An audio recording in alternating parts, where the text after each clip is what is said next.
Hello friends, today we are going to start a new chapter and that is solutions. तो basically ये वाला जो chapter है ये हमारे पास बहुत इंपॉर्टेंट चैप्टर आता है, not only from the boards examination point of view but also from the competition point of view and also जो आपके पास बेसिक टर्म्स इसमें आती हैं लाइक नॉर्मेलिटी, फॉर्मेलिटी, ये सारी टर्म्स बहुत ज़्यादा इंपॉर्टेंट हो जाती हैं जब हम प्रैक्टिकल में बैठते हैं, क्योंकि वहाँ पर एग्जामिनर जो है वो इन बेसिक टर्म्स को यूज़ करके आपसे बहुत ईजिली क्वेश्चंस पूछ सकता है. तो अगर हम सॉल्यूशंस के चैप्टर को स्टार्ट करते हैं तो सबसे पहले हम इसका बेस करेंगे, जिसके अंदर हमारे पास बेसिक टर्म्स जो नॉर्मेलिटी, फॉर्मेलिटी और मोलारिटी होती है कि मास परसेंटेज क्या होता है. सबसे पहले हम ये सब चीज़ें डिस्कस करेंगे कि एक्चुअल में ये सब चीज़ें होती क्या हैं. तो अब हम स्टार्ट करते हैं हमारे चैप्टर के साथ जो है सॉल्यूशंस. और इस चैप्टर में हम सबसे पहले स्टार्ट करेंगे सॉल्यूशन की डेफिनेशन. तो अगर हम सॉल्यूशन की डेफिनेशन पढ़ते हैं तो हमें पता चलता है कि जो सॉल्यूशंस होते हैं दे आर होमोजीनियस मिक्सचर्स. अब हमारे पास होमोजीनियस मिक्सचर्स होते कौन से हैं? आपको पता होगा होमो मतलब होता है सिमिलर. तो बेसिकली जो हमारे पास मिक्सचर्स जिसके अंदर अगर हम सॉल्यूट एंड सॉल्वेंट डिज़ोल्व करें वो इक्वल अमाउंट में ईजिली मिक्स हो जाएं, बेसिकली नॉट इक्वल अमाउंट भी I think it's not appropriate word, but homogeneous is जिसके अंदर वो एक्चुअली इक्वली डिस्ट्रीब्यूट हो जाए. जैसे सैंड प्लस वाटर का अगर मैं एग्जांपल लेती हूँ वो हेट्रोजीनियस मिक्सचर है. क्यों? क्योंकि जो सैंड होगा वो वाटर में डिज़ोल्व हो ही नहीं सकता. होमोजीनियस मिक्सचर में अगर मुझे एग्जांपल लेना है तो वो होगा शुगर प्लस वाटर. अब जैसे मैंने इसके अंदर वर्ड टर्म्स यूज़ की हैं सॉल्यूट एंड सॉल्वेंट, ये actually basic terms of solutions आती हैं विच डायरेक्टली मीन्स कि जो सॉल्यूशन है that is made up of two parts. और वो टू पार्ट्स हमारे पास कौन से होते हैं? One is solute and the other one is solvent. तो हमारे पास सॉल्यूट और सॉल्वेंट की जो मैंने यहाँ पे बात की है वो क्या होते हैं? देखिए, सॉल्यूट प्लस सॉल्वेंट ये हमारे पास क्या बनता है? सॉल्यूशंस. तो बेसिकली हमें सॉल्यूट और सॉल्वेंट को अगर हमें जानना है तो हम सबसे पहले इसका एक बहुत इजी एग्जांपल लेके चलते हैं. और वो एग्जांपल मैं लेती हूँ वाटर प्लस शुगर का.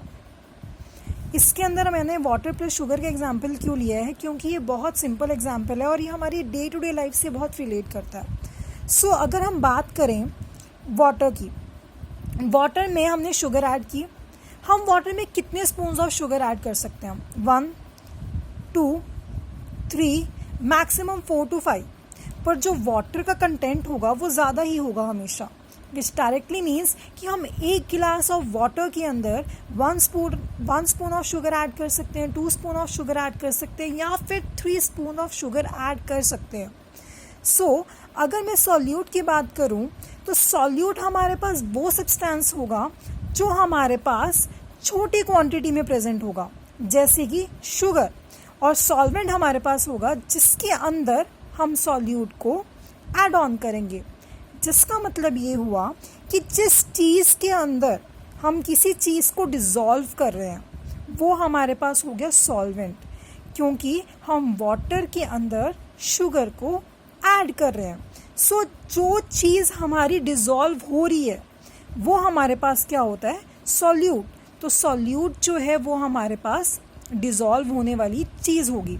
और सॉल्यूट हमेशा जो होगा वो हमारे पास स्मॉल क्वांटिटी में प्रेजेंट होगा. ठीक है स्टूडेंट्स, अब हम बात करते हैं सॉल्यूशंस की डेफिनेशन पर दोबारा.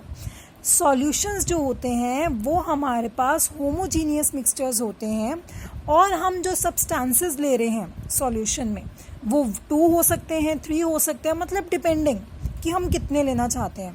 पर उनके जो रेशियोज होंगे ना सब्सटेंसेस की वो हम चेंज कर सकते हैं, but to a certain limit. After a particular limit हम उन सब्सटेंसेस के रेशियो को चेंज नहीं कर सकते. अब जैसे मैंने वाटर में अभी शुगर ऐड किया, ठीक है, तो अब मैंने अभी आपको ये चीज़ समझाई कि मैं उसमें 1 स्पून ऐड कर सकती हूँ, 2 स्पून ऐड कर सकती हूँ, 3 स्पून ऐड कर सकती हूँ. एक टाइम पे स्टूडेंट्स हमारे पास ऐसी सिचुएशन आ जाएगी कि अगर मैं बहुत ज़्यादा शुगर ऐड ऑन कर दूँगी वाटर में तो जो शुगर है वो पानी में डिज़ोल्व होगी ही नहीं। वो एक सैचुरेशन पॉइंट आ जाता है कि जब भी मैं एक लिमिट से ज़्यादा किसी चीज़ को ऐड करूँगी वो डिज़ोल्व होगा ही नहीं। अब कई स्टूडेंट के क्वेश्चन होते हैं कि मैम हो सकता है कि अगर हम शुगर का कंटेंट ज़्यादा रख लें या फिर अगर हम इसको बॉईल कर दें तब क्या ये डिज़ोल्व होगा? ये नहीं डिज़ोल्व होगा। वाटर के अंदर शुगर को हमें अगर डिज़ोल्व करना है उसकी एक पर्टिकुलर क्वांटिटी होगी। तो अगर मैं सॉल्यूशन की एक जो डेफिनेशन है वो मेंशन, तो स्टूडेंट्स हमारे पास जो है वो ये डेफिनेशन होती है सॉल्यूशंस की। A solution is a homogeneous mixture of two or more pure substances, the relative ratio of which can be changed within a certain limit, which directly means कि एक लिमिट से ज़्यादा हम इसकी जो लिमिट्स हैं और सॉल्यूशन के अंदर हम इसको इंक्रीज़ नहीं कर सकते।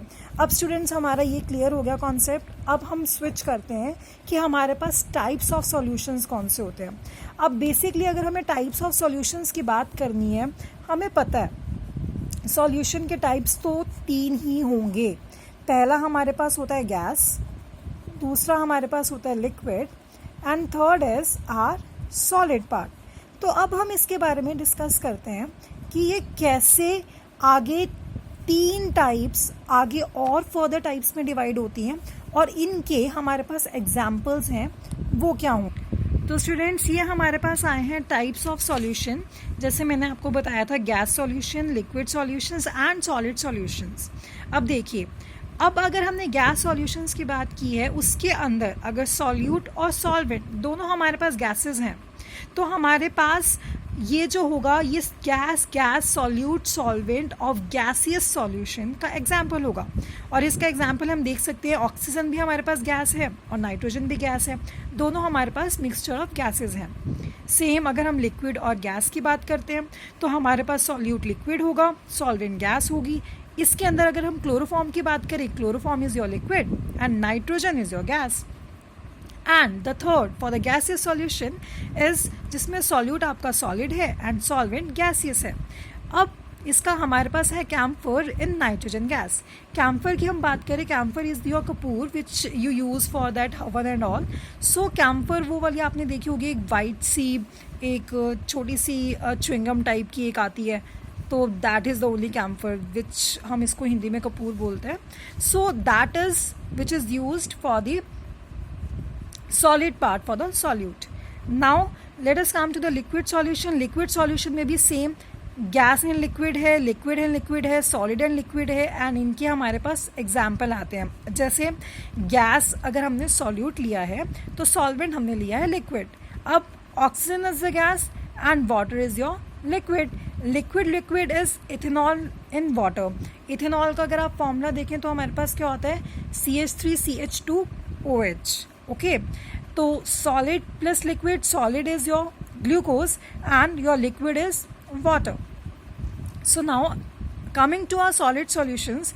सॉलिड सॉल्यूशंस में हमारे पास क्या आते हैं, गैस प्लस सॉलिड, जिसमें हमारे पास अगर हम बात करते हैं हाइड्रोजन को हम यूज़ करते हैं पैलेडियम में। तो पैलेडियम हमारे पास जो होता है ये एक एलिमेंट है। हम पीरियोडिक टेबल में अगर आप आगे स्टडी करेंगे इनऑर्गेनिक में कि पैलेडियम की प्रॉपर्टीज़ क्या होती हैं and what is actually the palladium. So आगे हमारे पास सेकेंड आता है लिक्विड एंड सॉलिड। अब amalgam of mercury with sodium. Actually आप ये चीज़ आगे ऑब्वियसली इनऑर्गेनिक में ही आप स्टडी करने वाले हैं कि जो एमेलगम ऑफ मर्करी होता है वो हमारे पास क्या। एंड द थर्ड जो हमारे पास आता है दैट इज सॉलिड अगर हमने कॉपर को डिज़ोल्व किया है गोल्ड में। तो students these are the types of solutions जो हमने अभी स्टडी किए हैं कि कौन से होते हैं। वैसे तो 3 ही होते हैं, आगे हमने जब इनको फर्दर डिवाइड किया है ये 9 में चले गए। तो स्टूडेंट्स अब आगे हम जो टर्म्स होती हैं सबसे इम्पॉर्टेंट टर्म्स, अब हम उनकी बात करेंगे। ठीक है स्टूडेंट। नाउ स्टूडेंट्स, जो मैं आपको बेसिक टर्म्स की बात बता रही थी वो यही है हमारे पास कि हमारे पास कौन कौन से मेथड्स हैं जिससे हम कंसंट्रेशन ऑफ सॉल्यूशन को डिटरमिन कर सकते हैं। और यही आपका वो बहुत बेसिक कॉन्सेप्ट है जो आपके पास बहुत इंपॉर्टेंट है, चाहे आप उसको वाइवा पॉइंट ऑफ व्यू से लीजिए या फिर आप अपने एग्जामिनेशन पॉइंट ऑफ व्यू से लीजिए, क्योंकि इस चैप्टर से रिलेटेड आपके पास न्यूमेरिकल्स आते हैं, नो डाउट, फॉर श्योर, हमें पता ही है। ठीक है, तो न्यूमेरिकल्स कई बार आपके पास डायरेक्ट भी आपके पास 1 और 2 मार्कर्स जो हैं वो आ सकते हैं कि नॉर्मेलिटी क्या होती है, मोलारिटी क्या होती है। अब बेसिकली हमारे पास बहुत सारे तरीके हैं इन सबको एक्सप्रेस करने के लिए, वो मैं आपको नेक्स्ट वीडियो में बताऊंगी कि कौन कौन सी डिफरेंट मेथड्स हैं। उसके लिए आप मेरी नेक्स्ट वीडियो देखिए, और मैं इस पूरे सॉल्यूशन की जो चैप्टर है उसकी पूरी वीडियोज़ जो हैं पार्ट्स में बनाऊंगी। तो आपको I will make sure when you will go to description box you will be having the notes for this chapter, the whole unit आप उन notes में से पढ़ सकते हैं। उस notes में आपको सब कुछ available होगा, whether that is your question paper for like जो जितने भी maximum questions इस chapter के आ सकते हैं, and all the notes जो मैं अभी आपको teach कर रही हूँ। So if you like my video please comment and share this and please do like it, और इसको अगर आपको अच्छा लगा है तो please do share this video. Thank you, and now we'll study our next thing in our next video. So thank you guys and bye.